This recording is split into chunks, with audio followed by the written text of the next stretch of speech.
পিতা তার সন্তানকে বলছে, বাবা আমি তোমাকে 1 কোটি টাকা দেব, আর সেই 1 কোটি টাকা তোমাকে 1 মিনিটের মধ্যেই খরচ করতে হবে।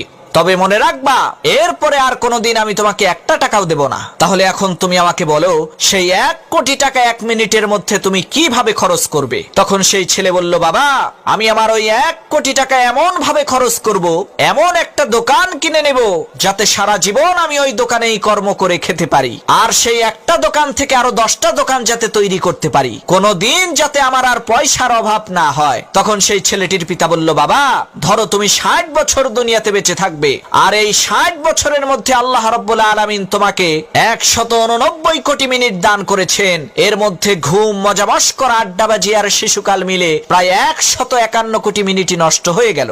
বাকি থাকলো মাত্র 37 কোটি মিনিট। এই 37 কোটি মিনিট দুনিয়ার লক্ষ কোটি টাকার চাইতেও 1000 কোটি গুণ বেশি মূল্যবান। প্রত্যেক মুহূর্তে তোমার হায়াত থেকে দুনিয়ার সবচাইতে মহামূল্যবান সময়গুলো কেটে যাচ্ছে। তোমার হায়াতে থাকা 189 কোটি মিনিটের মধ্যে যে মিনিটটা চলে গেছে এবং চলে যাচ্ছে, সেটা কোনোদিন আর ফিরে আসবে না।